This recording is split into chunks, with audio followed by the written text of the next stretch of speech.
बिस्मिल्लाहिर्रहमानिर्रहीम, अस्सलाम वालेकुम। अली सलमान जी टीवी के तमाम नाज़रीन को जी स्पोर्ट्स में खुश आमदीद कहता है, जहाँ पीर से लेकर जुमेरात तक रोज़ाना रात 11:05 पर हम इस महफिल को सजाते हैं आपके लिए और बात करते हैं उस दिन खेले जाने वाले मैचेस और उस दिन से जुड़ी खबरों के बारे में। और जी स्पोर्ट्स को ये कमाल हासिल है, ये मलका हासिल है, ये जी स्पोर्ट्स की खासियत है कि हम जब अपने शोज़ के गेस्ट को लाइन अप करते हैं तो उनकी उस दिन के हवाले से कुछ ना कुछ रेलिवेंसी होती है। आज मेरे शो में जो शख्सियत मौजूद है, अगर मैं ये कहूँ कि अगर हम इंडिया में बात करते हैं सुनील गावस्कर की कंसंट्रेशन के हवाले से, राहुल द्रविड़ की मेंटल टफनेस के हवाले से, तो अगर ये दोनों चीज़ें अगर किसी पाकिस्तानी प्लेयर में यकजा हैं तो ये वो शख्सियतें हैं कि जिनकी कंसंट्रेशन के बारे में कोई दो राय नहीं। एक तवील अरसा हो गया इनको क्रिकेट छोड़े हुए, लेकिन आज भी जब विकेटों पर रुकने की बात होती है, जब विकेट की अहमियत की बात होती है, जब स्टे करने की बात होती है, जब टेस्ट क्रिकेट को टेस्ट क्रिकेट के मुताबिक उसके मिजाज के मुताबिक खेलने की बात होती है, तो इनका तस्करा ज़रूर आता है। और अगर मेंटल टफनेस की बात करें तो शायद ही ये पाकिस्तान क्रिकेट की वो वाहिद शख्सियत होंगे कि जहां 11 खिलाड़ी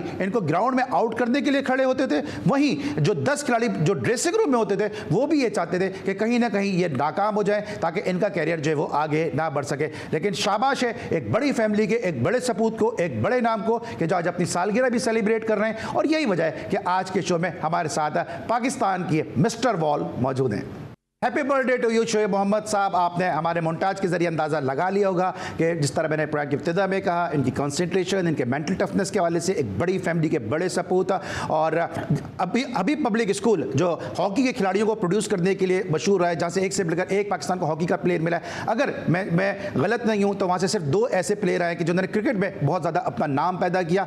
शोएब मोहम्मद साहब अभी पब्लिक स्कूल से पढ़े हुए हैं और साथ साथ जो 96 से के वर्ल्ड कप के कप्तान थे UAE के सुल्तान जरवानी, वो भी अभी पब्लिक स्कूल से शोएब मोहम्मद साहब के स्कूल फेलो रहे हैं। तो शोएब मोहम्मद साहब को हम शो में खुशामदीद कहते हैं और साथ साथ सालगिरह की बहुत बहुत मुबारकबाद भी देते हैं अपनी जानिब से, मेरे प्रोड्यूसर फैजान मुस्तफ़ा नकी की जानिब से, मेरी पूरी प्रोडक्शन टीम की जानिब से और entire management of GTV Mohammad family के एक ज़बरदस्त सपूत शोएब मोहम्मद साहब को सालगिरह की बहुत बहुत मुबारकबाद पेश करते हैं। अस्सलाम वालेकुम शोएब भाई।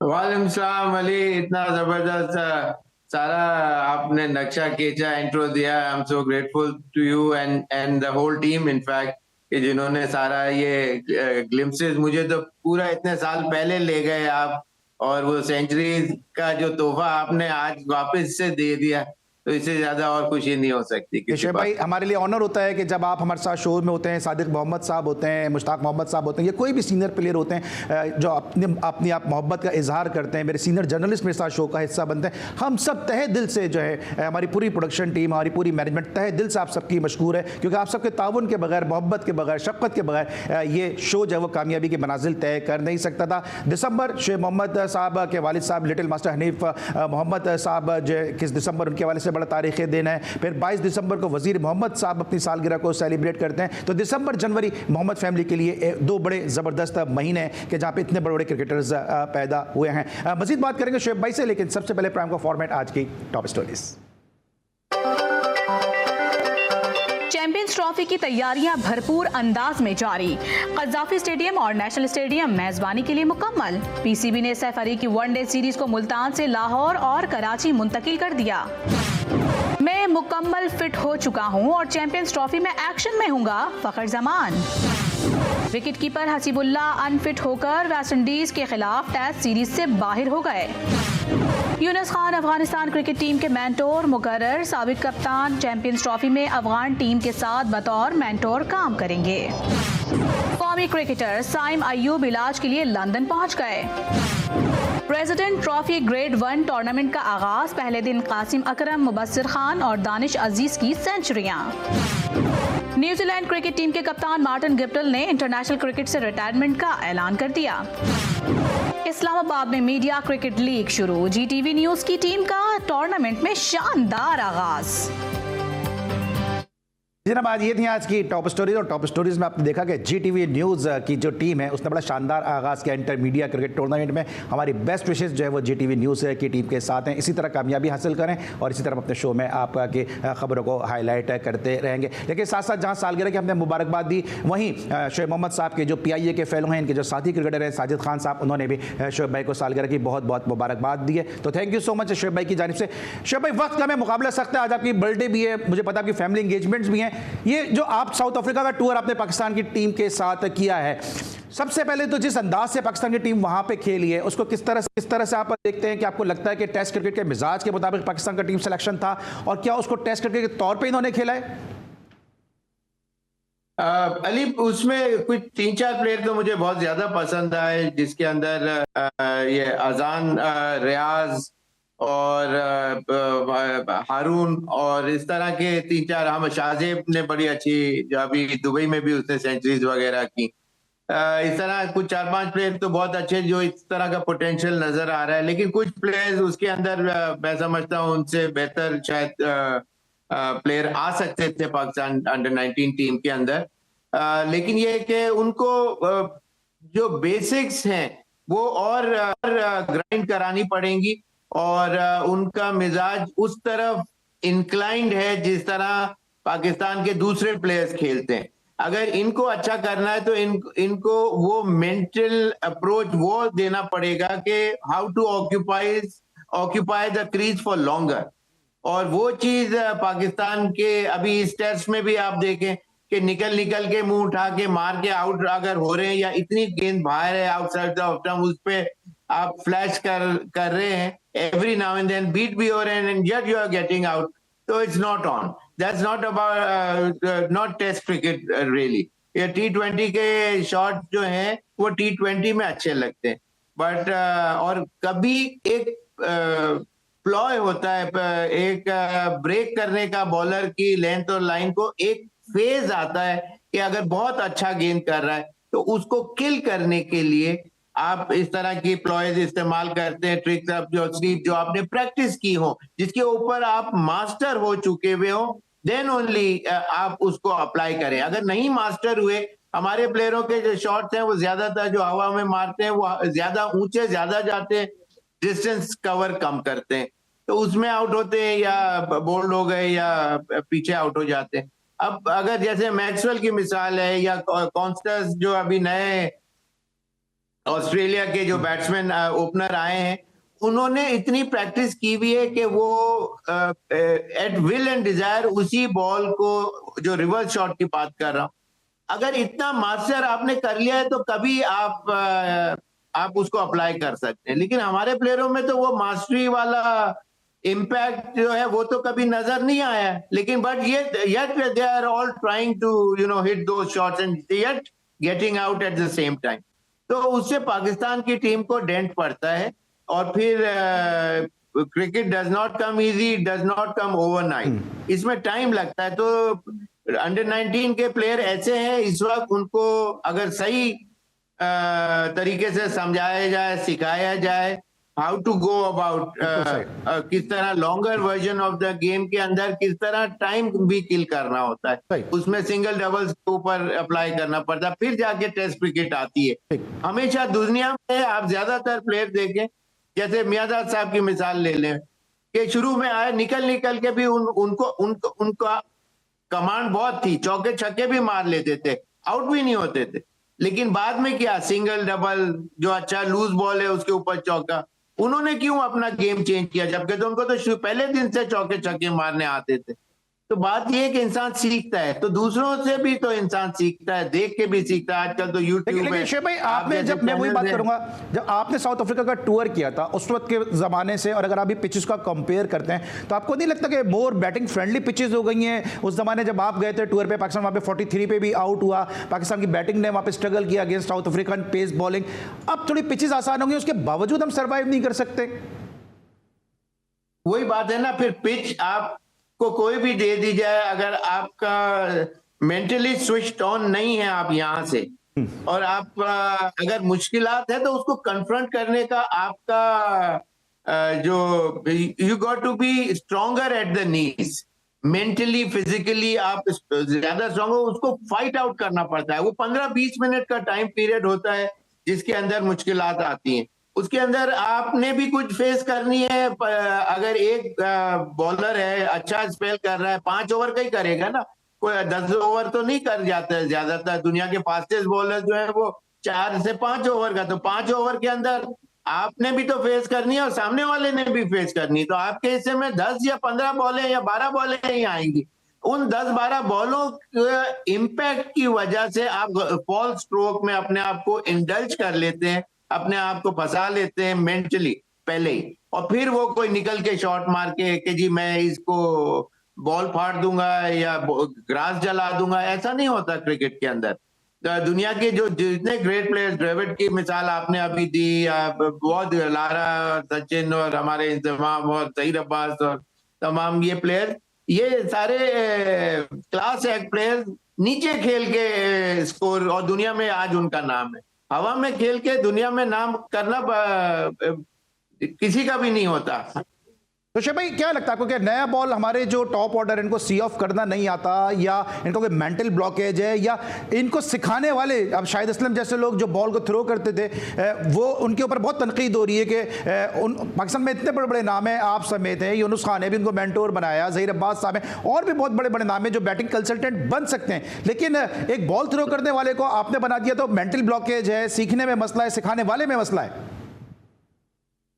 देखिए, आप किसी रोड वे चलने वाले को भी अगर बोलेंगे ना कि जी पाकिस्तान टीम का कोच बन जाए, या कोई उसकी अंडर 19 का या कोई बड़ी कोई टीम का आपने सिखाना है, आपने part and parcel of the team होना है, तो वो तो बोलेगा थैंक यू सर, बहुत अच्छी खुशी की बात है, मैं तो बड़ा कमाल कर दूंगा, चाहे उसको क्रिकेट आती हो या ना आती हो।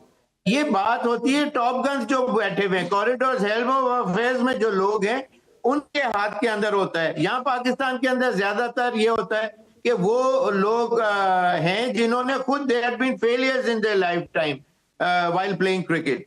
ये कुदरत की बात होती है कि कोई प्लेयर को सक्सेस मिलता है, चाहे वो मेहनत की वजह से, चाहे दुआओं की वजह से, और he is born with luck. तो इस तरह के गिनती के प्लेयर्स होते हैं। इतने लाखों करोड़ों प्लेयरों में 200, 250, 300 ही प्लेयर तो पाकिस्तान के लिए आज तक खेल सके हैं, जबकि पाकिस्तान के अंदर इतना खेलना नहीं चाहिए था, लेकिन एक एक, दो दो, चार चार मैच खेले हुए बेताशा आपको लिस्ट मिल जाएगी। तो बात यह है कि जबरदस्ती टैग लगाने के लिए आप वो उन प्लेयरों को मौका या तो जल्दी दे देते हैं, या जबरदस्ती एक दो मैचेस खिला दिए और फिर उनकी परफॉर्मेंस जब नहीं होती तो वो बाहर हो जाते।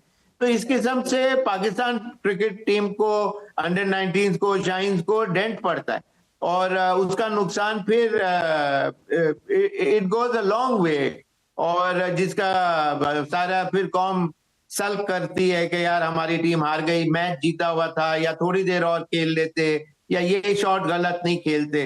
तो इस किस्म की चीजें जब होती हैं कि जब आप किताब पढ़े हुए प्लेयरों को क्रिकेट का टॉप ऑर्डर के अंदर आप ब्रैकेट के अंदर फिट कर देते हैं, तो इस तरह वो क्रिकेट, इसी वजह से हमारे जो यंगस्टर्स हैं वो you are what you eat वाली बात है, जो खाओगे वही वैसे ही आपका उसका इम्पैक्ट होगा। तो जो नहीं खेले हुए जो प्लेयर्स हैं वही पाकिस्तान 230 के करीब पीसीबी में कोचेज हैं, उसमें ज्यादातर आप परसेंटेज निकाल लें 95% प्लेयर्स हैं वो उन्होंने कुछ नहीं किया हुआ, या एक एक दो दो मैच खेलने का मतलब है यू हैव बीन फेलियर। अच्छा शोएब भाई, मुझे बात तो सीरीज पे कर दी थी, लेकिन आपने बड़ा अच्छा एक टॉपिक पे पॉइंट आउट कर दिया है, बड़ा अच्छा पॉइंट आपने रेस किया है। आपको लगता है कि एक एक दो दो मैच खेलना कोई मसला नहीं है, क्योंकि जिस दौर की आप बात कर रहे हैं इससे बढ़कर एक क्रिकेटर मौजूद था। खुद पीआईए की टीम में कितने टेस्ट प्लेयर होते थे और इतने ही टेस्ट प्लेयर बाहर भी बैठे होते थे, वो इतना टफ जो है वो कॉम्पिटिशन उस जमाने में होता था। लेकिन एक एक दो दो टेस्ट खेले वाले प्लेयर या एक एक दो दो वनडे खेलने वाले प्लेयर जब क्रिकेट खिला रहे हैं, आपको लगता है वो आप जैसे प्लेयर से इनके 50-50 टेस्ट लगे हुए, 70-70 वनडे लगे हुए, उनसे इनसिक्योर होके क्रिकेट में आगे आने नहीं देते?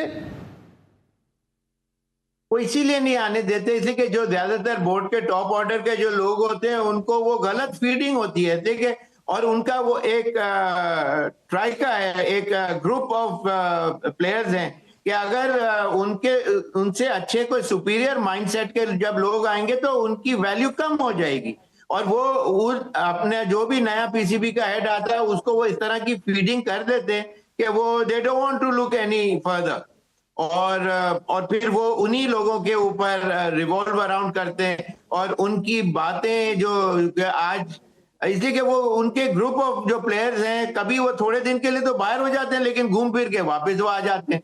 हमेशा कोई भी, अगर आपका किसी भी चीज में फेलियर होता है तो you got to surpass your previous track record with better performances. Then only one should get a chance back into the team.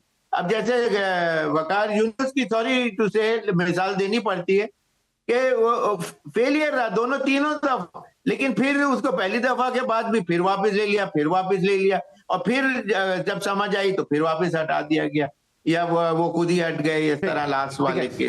बात ये है कि भाई इसमें ब्रेक ले लेता हूं क्योंकि वापस आता हूं तो सर मैं मजीद बात करूंगा पाकिस्तान की परफॉर्मेंस को, जिस तरह से सारा मलबा शान मसूद पे डाला जा रहा है, उनकी कप्तानी के ऊपर बहुत क्रिटिसिज्म किया जा रहा है, इसके अलावा उनके पाकिस्तान की टीम की जो ओवरऑल परफॉर्मेंस है, सिलेक्शन है, उस पर बहुत ज़्यादा बात की जा रही है, और फिर वेस्ट इंडीज़ की सीरीज में पाकिस्तान ने किस तरह से इन तमाम तर प्रॉब्लम्स को रेक्टिफाई करे, इस पर ज़रा मैं डिस्कशन करूंगा एक छोटे से ब्रेक के बाद।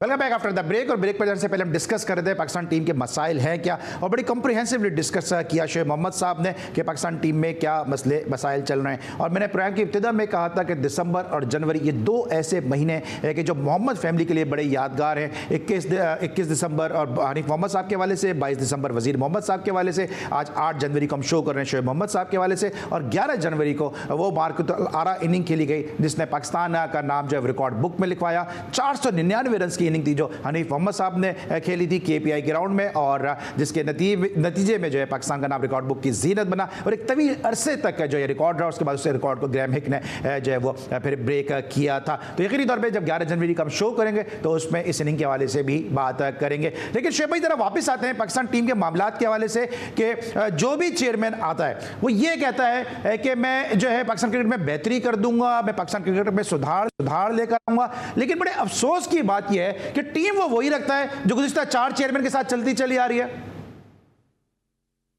बड़ा अच्छा पॉइंट आपने रेज किया, और मेरा भी यही कहना था कि वही ग्रुप ऑफ प्लेयर्स जो है वो रिवॉल्व अराउंड करते हैं, चाहे वो अंडर 19 पाकिस्तान टीम, और उनकी परफॉर्मेंसेस नहीं देखी जाती कि वो उन्होंने प्रीवियस, बाज लोग तो 20-25 सालों से वो लोग हैं जो खुद 10-15 फर्स्ट क्लास मैचेस खेले हुए, यानी इतना कम खेलने के बावजूद आप क्रिकेट जो है एक्सपीरियंस से आती हैं चीजें, और फिर जाके सीखता है। किताब पढ़ के तो कोई भी कुछ आगे बात कर लेगा, लेकिन कौन सा फॉर्मूला कब इस्तेमाल करना है वो कभी भी नहीं बता सकते, इसलिए कि उनकी खुद की प्रैक्टिस नहीं होती उस चीज के अंदर। So it's a sorry saga for Pakistan cricket, and that's one of the core reason why Pakistan cricket had declined so much.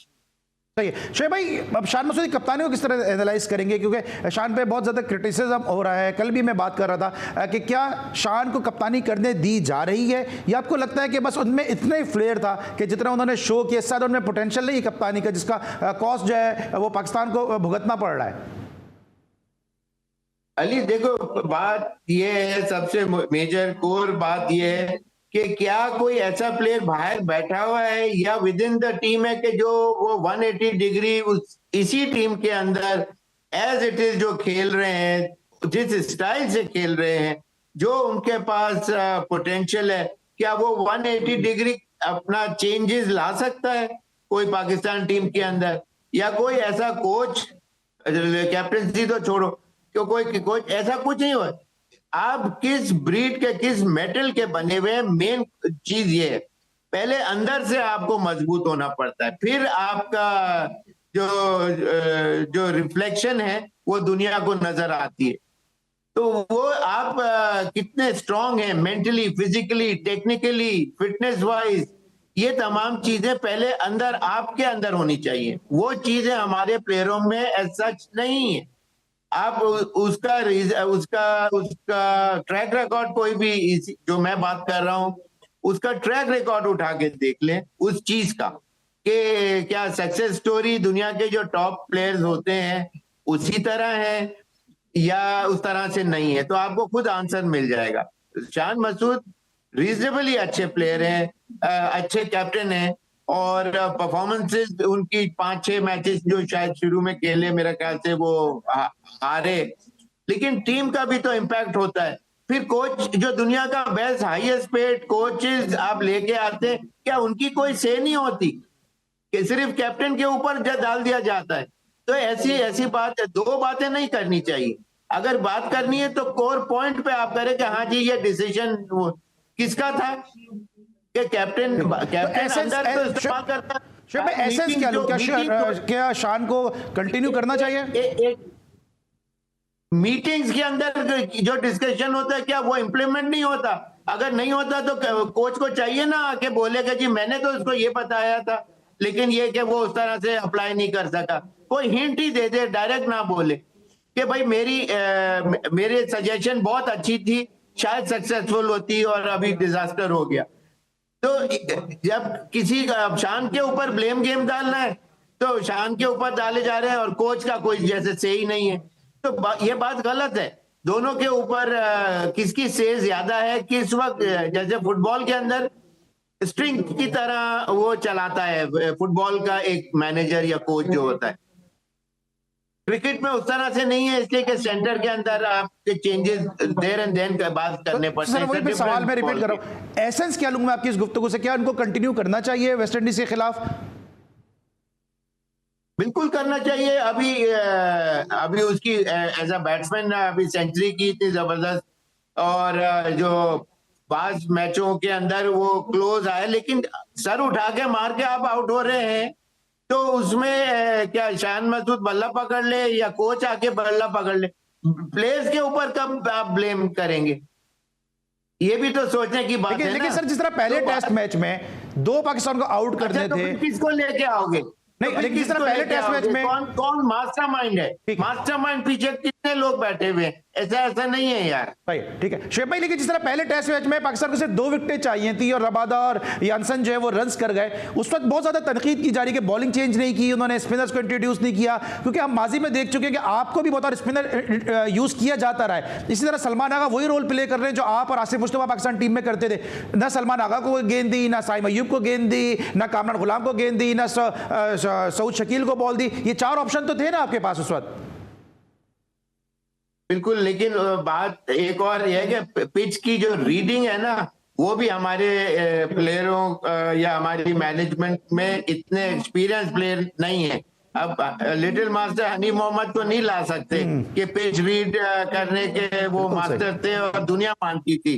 तो बात यह है कि उससे सीखना चाहिए। एक्सपीरियंस यही चीजें सिखाता है कि किस तरह आप बाज दफा मैच पूरा टॉस के ऊपर होता है, आप गलत डिसीजन ले लें। बांग्लादेश के T20 मैचेस के अंदर गलत डिसीजन लिए और वो पाकिस्तान टीम हारी, और फिर बाद में कमेंटेटर्स ने उसको हाईलाइट भी किया, जो कि मैंने कुछ प्लेयरों में पहले बताया ही वो चीजें कि ये गलत डिसीजन है। बट एनीवेज, मेरा कहने का मतलब ये है कि ये चीजें गलत जब डिसीजन लिए जाते हैं तो ठीक है, उसके कॉन्सिक्वेंसेज, यू हैव टू पे हैवी प्राइस फॉर इट। लेकिन ये कि सजेशन बाहर से भी तो आ सकता था। कौन सा फाइन लेग के ऊपर आप एक ने टिप देनी है, उसने भाग के आगे अगले ओवर में बता देना कि जी कोच का ये ख्याल है। तो वो चीज सिर्फ शान के ऊपर डाल के बात को खत्म नहीं करना चाहिए। देखिए शुएब भाई, आप जो कह रहे हैं पिच को रीड करने की बात, सबके ऊपर जाना चाहिए। आपने जो पिच को रीड करने की बात की, तो मुझे आपकी बात सुन के इसलिए मुस्कुराया हूं मैं कि जो शख्स सारी जिंदगी पिंडी ग्राउंड में क्रिकेट खेला है, अजहर महमूद, वो जब पिंडी के पिच को नहीं समझ सका तो क्या साउथ अफ्रीका की पिच को समझेगा? सही कहा आपने, अच्छा पॉइंट। ऑलराइट, अच्छा ये स्पिनर्स को लेके नहीं गए वहां पे, जिस दौर में आप गए वहां पे पैट सिमकॉक्स का तूती बोलता था। पाकिस्तान की टीम में अरशद खान आपके साथ उस टूर पे गए, मुझे याद है, आप खुद भी वहां बॉलिंग करते रहे। स्पिनर्स को ना ले जाना कितना कॉस्ट कर गया, और फिर साजिद खान को आप लेके नहीं गए, नौमान अली को आपने खिलाया नहीं, जेन्युइन स्पिनर को आपने यूज ही नहीं किया इस सीरीज में। असल में जो भी उनको फीडबैक मिला होगा थ्रू सम प्लेयर्स, या उनका जो देखिए कोई भी चीज का ट्रैक रिकॉर्ड होता है, उससे आप एक क्यू लेते हैं, गाइडलाइन लेते हैं कि जी इस ग्राउंड के ऊपर पिछले 10 या 20 मैचेस के अंदर कौन से सक्सेसफुल बॉलर्स रहे हैं। टॉस जीत के किसने विनिंग कैप्टन ने पहले बैटिंग ली है कि फील्डिंग ली है, तो आपको एक अच्छी गाइडलाइन मिल जाती है। और फिर आपका एक्सपीरियंस होता है कि उसके ऊपर उस दिन ग्रास है कि नहीं है, और आप तो हर चीज नेट के ऊपर अवेलेबल होती है, तो आप उससे पहले सब आपको पता होता है कि कितनी उन मैचेस के अंदर ग्रास थी नहीं थी। और स्पिनर का रोल हमेशा दुनिया, चाहे वो ऑस्ट्रेलिया की टीम हो, उनके पास बैटरी ऑफ फास्ट बॉलर्स हैं, लेकिन वो हमेशा रिलाय अपने स्पिनर्स के ऊपर भी करते रहे और वो सक्सेसफुल हमेशा नजर आते रहे। यानी महाराज जैसे बॉलर और ये सारे फ्लाइट से भी कर रहे हैं और गेट विकेटें भी ले रहे हैं और पाकिस्तान टीम को एक बिल्कुल कॉर्नर करके रख दिया टेस्ट सीरीज के अंदर। तो बात यह है कि हमारे सिलेक्शन में बिल्कुल आपने सही कहा कि लूप होल था, स्पिनर के ऊपर ट्रस्ट होता है ना, वो ट्रस्ट शो करना चाहिए था। ये सिर्फ अपनी विकेटें बना के डॉक्टर्ड विकेट्स बना के तो जीत गए, बहुत अच्छी बात है कि होम एडवांटेज आपको उठाना चाहिए, उठाया। दूसरी दुनिया की टीमें भी, इंग्लैंड जब सीमिंग विकेटें होती थी तो सीमिंग विकेटें बनाते थे और दूसरी टीमें बैफल हो जाया करती। तो इसी किस्म से हमने टर्निंग बनाई, हम जीत गए। लेकिन ये कि स्पिनर का रोल जो है वो हमेशा पिवटल रोल रहा है। ऐसा नहीं है कि वो आउट नहीं करता या, लेकिन स्पिनर को अच्छा होना बहुत जरूरी है। पाकिस्तान के पास अभी तो ये साजिद ने बहुत अच्छी परफॉर्मेंस दी और बाबर ने, लेकिन हमारे पास पीछे आप देखें यंगस्टर्स में स्पिनर्स का क्लास एक्ट स्पिनर्स नजर नहीं आ रहे। उनके ऊपर एम्फेसिस दें, रादर देन हर चीज हवा बना के रखी होती है कि जी fast bowler fast bowler. Fast bowler का भी उतना ही इम्पैक्ट होता है जितना एक स्पिनर का। मैच विनिंग सिचुएशन के अंदर स्पिनर्स भी दुनिया में हमेशा बॉल कैरी करके बाहर आए। अच्छा शोएब भाई, मुझे एहसास है कि आज आपकी बर्थडे है और बड़े इंपॉर्टेंट दिन आपने हमें टाइम दिया, लेकिन अगर मैं आपसे विराट कोहली के फेलियर की बात ना करूं तो हाँ कदर नहीं होगा इस गुफ्तगू। मुझे 5 मिनट अगर आपसे मजीद मिल जाए तो मैं आपसे विराट कोहली की बात कर सकता हूं ब्रेक के बाद। जी जी जी मिलते हैं एक छोटे से ब्रेक के बाद और फिर विराट कोहली और टीम इंडिया को डिस्कस करते हैं। मिलते हैं एक ब्रेक के बाद।